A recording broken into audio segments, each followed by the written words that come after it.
Hello all, welcome to our Senior Design final presentation. Our project is TEX-RAY, textile identification via Raman spectroscopy. This is our team. I'm Ariana Mihendust, Photonic Science and Engineering. I'm Danielle Samuels, Photonic Science and Engineering. I'm Austin Frost. I'm a computer engineer. And I'm Cameron Ricketts, electrical engineering. Our team was motivated to pursue this project in an attempt to give a little bit of power back to consumers. More and more consumers are ditching synthetic fabrics in favor of natural fibers and textiles for a variety of reasons. Some do so to practice ethical consumption and minimize environmental impact, while others feel that natural fibers are simply more comfortable and will last longer even if they're more expensive. Alongside this changing consumer attitude, however, is an increase in opportunity for merchants to lie about fabric composition to cash in on market trends. Retailers will claim to sell 100% cotton when actually using a fabric blend. Similarly, luxury knockoffs are sold that look nearly identical to the genuine articles but are made of cheaper materials, fooling customers. Consumers have a right to receive the product they paid for as advertised, down to even a single fiber. However, our team noticed there is no easy and affordable way for the average shopper to verify the textile composition of their items. The cheapest commercial products that serve this function are $2,500, which is a hefty investment. This motivated us to find a cheaper solution to serve the market. Raman spectroscopy is a powerful non-destructive analytical technique used to identify molecules based on how they vibrate, whether that's through rotating, stretching, or bending. For instance, when a green laser is incident upon a sample, most of the light that's scattered is of the same energy, and you'll see the surrounding area look green. However, about 1 in a million of those photons experience the shift in energy levels as a result of the laser's interaction with the molecule's vibrational modes. Raman spectroscopy can measure this energy shift and reveal a molecule's chemical fingerprint.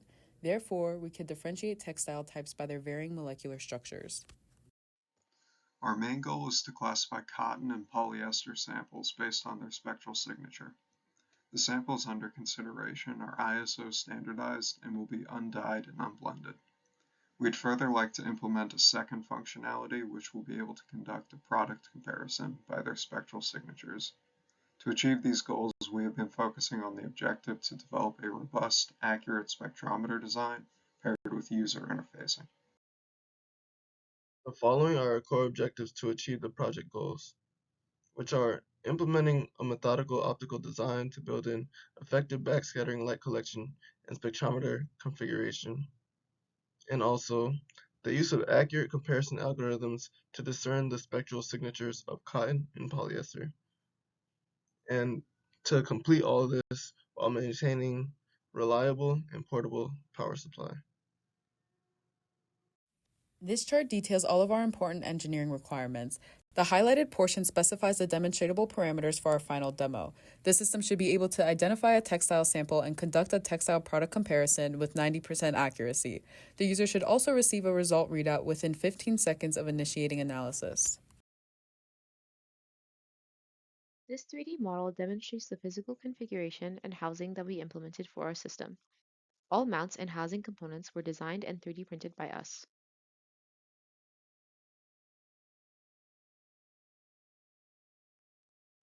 This hardware block diagram depicts the general flow of our system design. The top two segments of the diagram detail the optical layout, and the bottom segment displays the layout of the electronic and software components. For our optical layout, the laser source is directed at two kinematic mirrors for alignment purposes, in between which a bandpass filter will clean up the beam. The 1 mm beam diameter will then be expanded to approximately 16 mm via the beam expander created by lens 1 and lens 2. This beam is directed onto the dichroic mirror, which will selectively reflect the laser line into a focusing lens that focuses the beam into an approximately 1 to 2 micrometer spot on the sample. This generates Raman-shifted photons in all directions, which are then collimated by the same lens and directed back towards the dichroic. The dichroic will then transmit the Raman-shifted photons while reflecting nearly all other wavelengths, upon which a long-pass filter will fully isolate the Raman signal. This signal is then focused onto the spectrometer optics via a coupling lens. The entrance slit then determines how much light will enter the spectrometer and acts as a spatial filter. The diverging light through the slit will be collimated by a plano-convex lens. This collimated beam will then be incident upon a reflective diffraction grating. The light reflected off of the grating will be the Raman signal separated into its respective wavelength components. These separated wavelengths will then be focused by another plano-convex lens onto the CCD array. At the start of Senior Design 1, We tested various fabrics using a Raman microscope at UCF's Nanoscience Technology Center and found 532 nanometer and 473 nanometer laser light most compatible with our fabrics. Since 473 nanometer lasers are rare and costly, and the more available 450 nanometer options risked increased fluorescence, we chose 532 nanometers as our laser wavelength. Of our options, the Q BiHa laser module eliminated the need for a separate collimating lens and had a spectral line width under 1 nanometer, supporting high spectral resolution and making it the most suitable choice for our system. In our design, the excitation laser is directed towards a beam splitter that separates the excitation and collection paths in our system. A 50-50 beam splitter would lose 50% of the laser power both before reaching the sample and during signal collection, weakening overall signal generation and collection. Alternatively, a dichroic mirror can selectively reflect nearly all laser light onto the sample and allow Raman-scattered photons to transmit through with minimal loss. It also serves as a preliminary, less effective long-pass filter by blocking most of the laser line from reaching the spectrometer. These advantages made the dichroic mirror the optimal choice for our system. We considered multiple potential dichroic mirrors for our project. Ideally, our dichroic mirror should have a cut-on wavelength near 532 nanometers to minimize Raman signal loss. It should have high transmission at wavelengths above 532, enabling as much Raman signal as possible to be recovered. A large diameter would also contribute to increased signal acquisition. The filter best suited to our needs was the Chroma RT532 RDC, but the cost of this filter was too steep for our budget. Instead, we decided to use the Chroma T550 LPXR. This filter's higher cut-on limits our spectral range to 800 wave numbers on the lower end, but it also has a large diameter and 97% transmittance at 556 nanometers, allowing for high Raman signal collection. The purpose of the filter in our setup is to fully eliminate remnants of the laser line and Rayleigh scattering that were not already reflected by the dichroic mirror and to fully isolate the Raman signal. For our filter technology, we decided to use a long-pass filter rather than a notch filter due to the Raman scattering below 532 nanometers being negligible. The filter we chose is the Chroma ET542LP. Of the prospective long-pass filters, this filter did not have the closest cut-on to our laser line. However, when comparing this filter to those with transmission bands closer to 532 nanometers, we found that opting for the more expensive filter would give diminishing returns in performance and would not be worth the extra money. The high transmission of this filter and the passband that closely aligns with our dichroic mirror makes the Chroma ET542LP the most cost-effective selection. Between holographic and world reflection diffraction gratings, we found that world gratings were more suited for our application because of their higher diffraction efficiency. A 1200 line per millimeter groove density grating was chosen because higher groove densities result in higher angular dispersion and therefore better resolution in distinguishing closely spaced wavelengths. This comes at the cost of a lower dispersed spectral range, but since we're only interested in a 90 nanometer spectral range, this trade-off is acceptable. The resolving power is proportional to the number of illuminated grooves. Therefore, using a larger grating increases the number of grooves contributing to diffraction, improving resolution. A full illuminated grating can resolve wavelengths less than 0.02 nanometers apart. While the actual system's resolution will be limited by other factors, this confirms that the selected GR25-1205 grating meets our resolution requirements. In comparing two feasible detectors for our system, CMOSs and linear array CCDs, CCDs display higher quantum efficiencies in our spectral region of interest and are more suited for high sensitivity applications, which is critical for receiving the low intensity Raman signals. We selected the Toshiba TCD1304DG, a widely adopted linear array CCD for spectroscopy, due to its 29.1 mm detector width to capture our full 90 nanometer spectral range, its 8 micrometer pixel width, offering a sufficient resolution given our 25 micrometer slit, and a spectral sensitivity aligned with our region of interest. The detector's dynamic range of 301 enables us to differentiate signals with significantly varying intensities. With a clock frequency of 2 MHz to drive the CCD, the output is captured at a rate of 500 kHz. This quick data rate helps minimize our system's total response time. Since we're dealing with low-intensity signals, we may need to increase the integration time to improve the signal-to-noise ratio. However, we must be mindful of the resulting accumulation of noise. The spectrometer portion of TEX-RAY is responsible for separating our Raman scattered light from the illumination optics into its constituent wavelength components. Our desired spectral range is 550 to 640 nanometers, which corresponds to the range of shifted wavelengths that contain identifying peaks for cotton and polyester. We're looking to achieve a spectral resolution of less than or equal to 1 nanometer to thoroughly differentiate cotton and polyester spectrum, as well as conduct a reliable product comparison.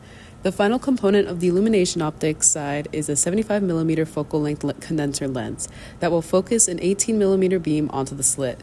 This resulted in an F number of 4.16. In the spectrometer design, I carefully matched this F number through my choices of lens diameters and focal lengths to increase the light throughput of the system. To satisfy the Nyquist sampling requirement for discerning a wavelength peak, the slit image should span at least 2 to 3 8 micrometer pixels, in which case the chosen 50 micrometer slit does. A 50 micrometer slit paired with a 50 millimeter focal length collimating lens results in an approximate 0.6 nanometer resolution. The 29.1 millimeter wide detector paired with a 50 millimeter focusing lens allows for a receivable wavelength span of over 400 nanometers. While some of this wavelength span will be limited by optical and detector capabilities, our desired 90 nanometer span is fully captured. A symmetrical spectrometer layout where the collimating and focusing lenses have matching 50 millimeter focal lengths provides a compact configuration that still upholds our desired spectral range and resolution targets. There were many microcontroller options available that met all requirements for the system, but given the slightly lower cost, higher clock frequency limit, and my own previous experience with programming for it, the ESP32 was the most logical choice. There were fewer but still several options for the single-board computer as well, but ultimately the level of community and first-party support available for the Raspberry Pi dwarfed that of comparable devices, and that, along with a more moderate price tag, made it the clear choice. Since the LCD screen in our system will be operated by the Raspberry Pi, the Hazian 5-inch Raspberry Pi display was chosen for this project. Here's the power distribution for the components that we'll be using in our project. Moving on to the electronics portion of our project, while each power source option had its own distinct advantages, the DC battery was chosen due to its reliability, cost efficiency, and portability it gives to the Raman spectrometer system. As far as the type of battery implemented, a lithium iron phosphate battery was selected in order to ensure a safe and stable output with high capacity and long lifespan. More specifically, a rechargeable battery pack was selected for simple integration. Here are our selected regulators. First, we have the LM2587, which is the 12-volt regulator. We have the LM22679, which is the 5.4-volt regulator. And we have the LM2576, which is a 3.3-volt regulator. These regulators allow us to power all the devices connected to these rails, and they were recommended by Dr. Weeks and WeBench Power Designer. The schematic is for the 12-volt regulator, which is specifically assigned to supply the laser with the voltage needed for operation. In this regulator schematic, the output will be 5.4 volts and it will be used to power the Raspberry Pi. The last regulator schematic is a 3.3 volts regulator, whose main priority is supplying the ESP32 and the CCD sensor. Here's an overview of the mainboard schematic. Here we have the three regulators that will be used to power the whole system. Here are the LEDs indicating that the board is being powered. And here's the battery connection. Here's a header for the CCD, the TCD1304DG, but it will no longer be housed on the main board as it will be connected to a separate board. Here is the CP2102, which will be used to program the ESP32. Here's the USB-A connection in order to communicate with the CP2102. Here is the ESP32, which main priority will be to communicate with the laser, turning it on and off through GPIO 16 and this MOSFET, which will disrupt the ground connection on the laser, which will turn it on and off. Here's a Raspberry Pi, which will communicate with the ESP32 via the RX and TX, sending signals via UART, which will then result in turning the laser on and off. via those commands.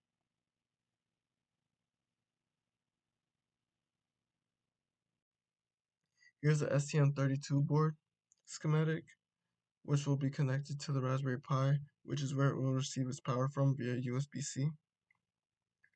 And the purpose of this board was to replicate the STM32 black pill dev board, which is the board we've been using during testing, so that we can swap it out to avoid complications. And the schematic for this board has been found online, which has been used to aid in creating our schematic here. Here's the schematic for the board that will acquire the signal. Here's a pin header that will connect to the CCD. Here's a 5-volt. Here's the clock. Here's a clear gate, the pin that will connect to the shift. Here's the output signal, and then this pin will be ground. Here's a hex inverter that the signals will be sent through.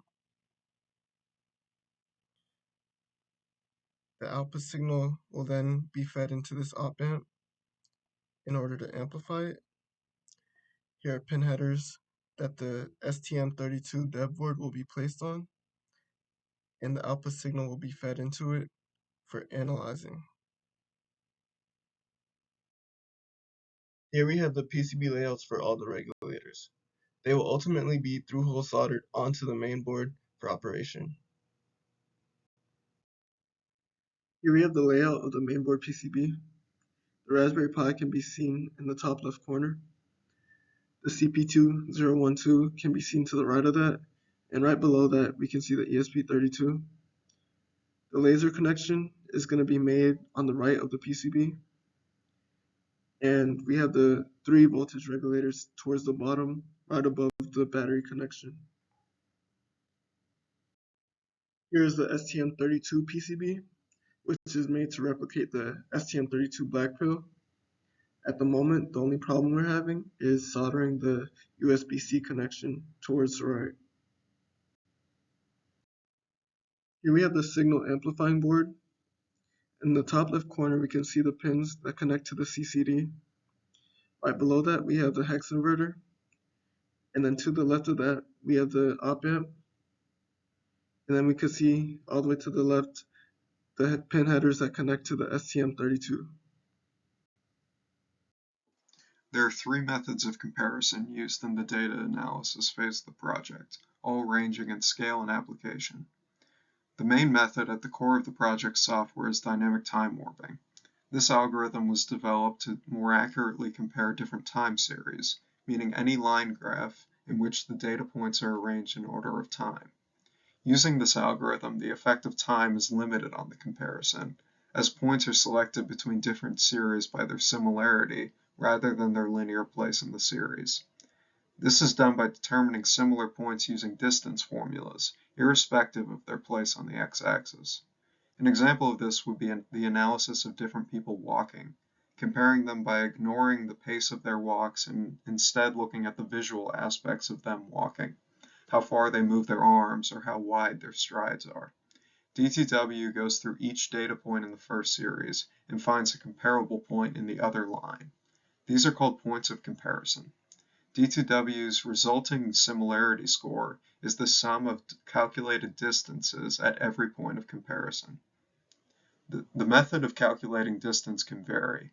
We're using Euclidean distance, which takes the Cartesian coordinates of both points and measures their distance as the hypotenuse of the right triangle formable between them. The next method is k-nearest neighbors, which is used to determine the final result of material analysis.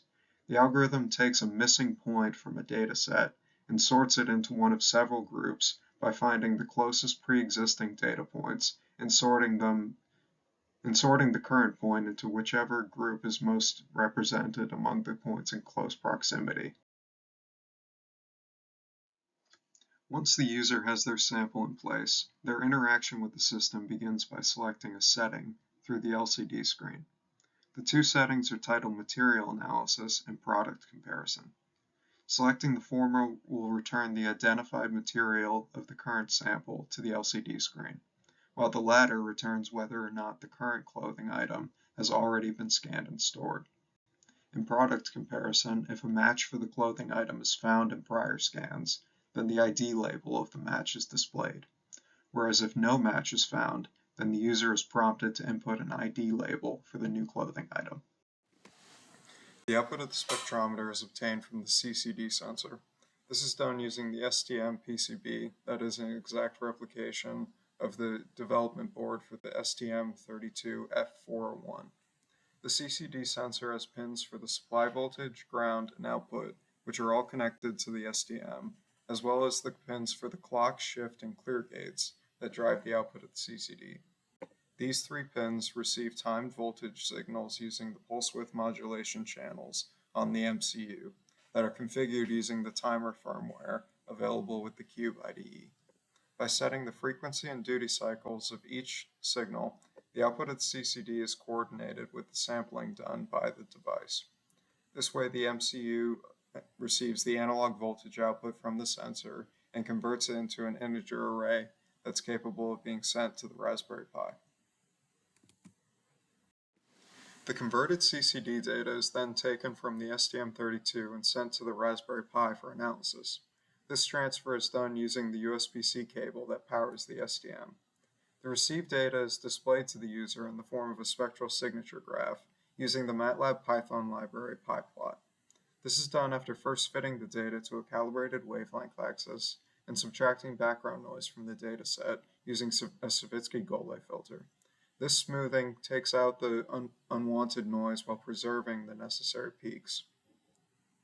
The finalized signature data is then used for comparison against previous signatures through dynamic time warping. The resulting array of comparison values is analyzed to produce the final results of the system. In the case of product comparison, the DTW results array is searched through to find if any signatures pass a comparison threshold to be identified as a match. In the case of material analysis, the results array is analyzed with the k-nearest neighbors algorithm to find which material group this sample will be best sorted into. The software used for this project includes the Raspberry Pi IDE for programming the ESP32, Visual Studio Code and Google Colab for Python code testing, the Raspbian operating system for running the tested Python code through the Raspberry Pi terminal, and the STM32 Cube IDE for programming the STM PCB. The Python libraries used are NumPy for manipulating the digital spectrum data, SciPy for the easy-use Euclidean distance function, scikit-learn or sklearn to import the k-nearest neighbors classifier, and PyPlot from the MATLAB plotting library to generate the spectral signature graphs. To assess the feasibility of our optical design, we created a preliminary setup of our collection optics using only lenses and filters available in the Creel undergrad lab. We tested a transmissive Raman configuration with a 100 milliwatt 532 nanometer laser focused onto a liquid ethyl alcohol sample using a 50 millimeter focal length lens. The resulting Raman signal was collected with another 50 millimeter lens, passed through a long-pass filter, and focused onto a spectrometer fiber with a third 50 millimeter lens. Ethyl alcohol is known to have an intense Raman peak near 2900 wave numbers, which we could clearly observe in our results. This assured us that a 10-second integration time should be sufficient to discern a clear Raman signal. Additionally, since the spectrometer we used contains a CCD similar to the one in our design, this test also validated the sensitivity and resolution of our chosen detector. After assembling the illumination optics into their final configuration, we once again assessed the ability of our setup to generate a Raman signal. We tested our setup with acetone as a standard reference sample, then with polyester and cotton samples. During this testing, we found that the acetone sample resulted in very identifiable peaks at 790, 1064, 1220, and 1450 wave numbers, all of which are key characteristic peaks for acetone. Similarly, when testing the setup with polyester samples, we were able to consistently see peaks at 1600 and 1700 wave numbers, which are highly characteristic of polyester and one of its most identifiable features. Cotton testing resulted in difficulty clearly viewing peaks, but the overall shape of the spectrum was consistent. To evaluate the spectrometer's performance, we will use a fluorescent light source to assess the receivable spectral range and the system's resolvability. Fluorescent light bulbs are ideal for calibration due to their strong mercury and phosphor emission bands in the visible wavelength range. Specifically, emission bands from approximately 540 to 630 nanometers closely align with the expected detectable range of our system. Notably, some peaks are spaced by approximately 3 nanometers. We could further estimate the system's spectral resolution with this reference. The resultant images of the fluorescent spectrum were taken with a Thorlab CMOS camera. As a disclaimer, the resolution and spectral range of a spectrometer system are heavily determined by the detector used. While we do expect different results when our system is interfaced with the CCD, this testing offered a sanity check. Using MATLAB, images from the CMOS sensor were processed and calibrated by manually matching the most intense peaks from a fluorescent reference spectrum to the image.